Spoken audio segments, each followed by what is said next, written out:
Welcome to Uncommon Knowledge. I'm Peter Robinson.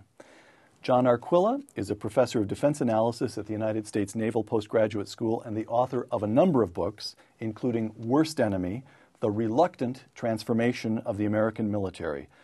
Dr. Arquilla's most recent publication is an article in the current issue of Foreign Policy entitled The New Rules of War, derived, John, from your book, Worst Enemy, or building on the thesis, correct? That's right. Victor Davis Hanson is a fellow at the Hoover Institution, a classicist and military historian, and the author of many books, the most recent of which is, just out, The Father of Us All, War and History, Ancient and Modern. Segment 1, Have We Got It All Wrong? From John Arquilla's article in Foreign Policy, The New Rules of War.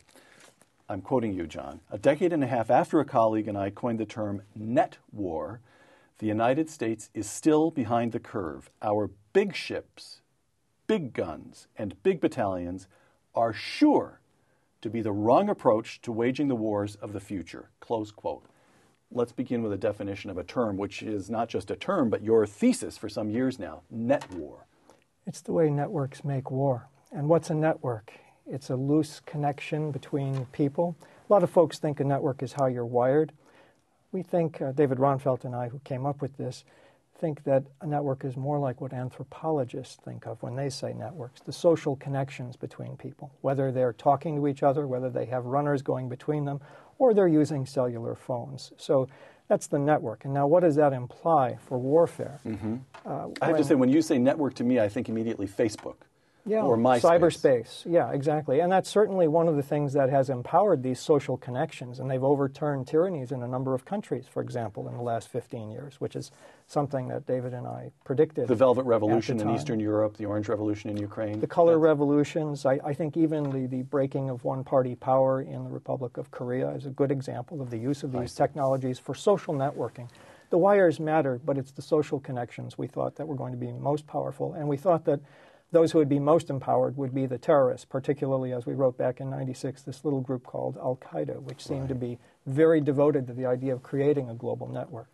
So against that, heavy tanks, aircraft carriers and such were going to be very, very bulky, too expensive, and not very effective in taking them down. The real question, however, is does the network scale up to fighting the larger wars that inevitably will come? I know Victor's written about big wars can come again. And surely they will. And my hypothesis is that this new approach will actually do better against old-style big war opponents. It's going to give us a chance to compete with the terrorists. So you believe that technology has fundamentally altered the terms of engagement now and forevermore, or you believe that the technology has made possible one new form of warfare which is likely to expand and be developed by this or that group alongside what we think of as traditional or conventional warfare? I think yes to both, if that's okay. Every era of technological change has implied new forms of military organization and new doctrines, just as the tank and the plane and the radio came together to give us blitzkrieg.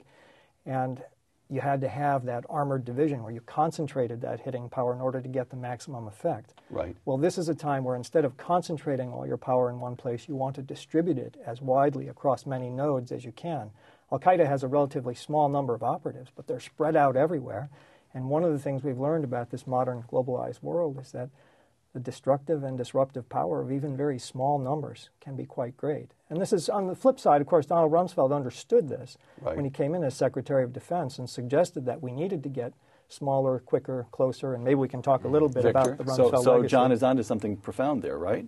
Yeah, I think he is. I think the question that, I don't think anybody would question John's thesis. I think where you'll have people who would be skeptical as to what degree is this antithetical to or come at the expense of more traditional assets, and can these traditional assets be fit into John's model? Because I think John and everybody realize that if tomorrow North Korea comes across the 38th parallel or China storms into Taiwan, we're going to need superior aircraft firepower. And the question is, I think John's making the argument, as I understand it, right, not that you don't need a carrier, not you don't need... Oh, no, but John is making quite an anti-current Pentagon. But I don't think necessarily, maybe I'm tied to the further escalation of that type of acquisition and deployment, but I think he's arguing that the air, sea, and military forces, which will be conventional and have to be used in overwhelming number, would have a different imprint to them.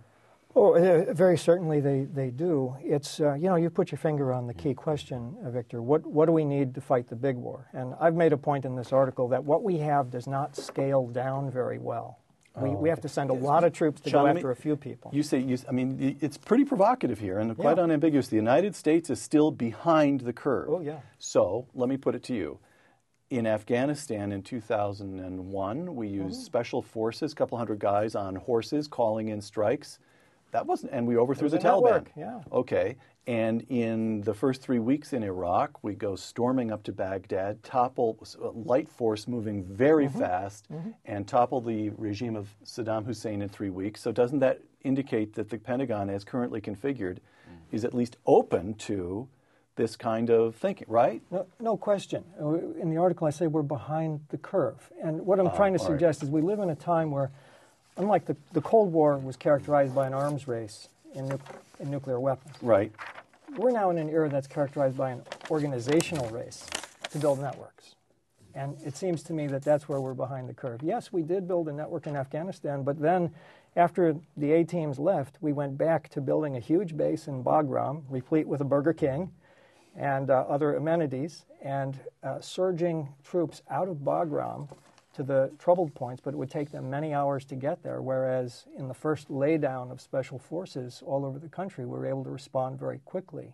And so we slowed ourselves down. We got bigger and slower. That's why I say we have a military that doesn't scale down very well. And I'm thinking that if we build this more networked force, it'll already be able to deal at the irregular level, and I believe it'll be able to scale up very nicely to fight the bigger war.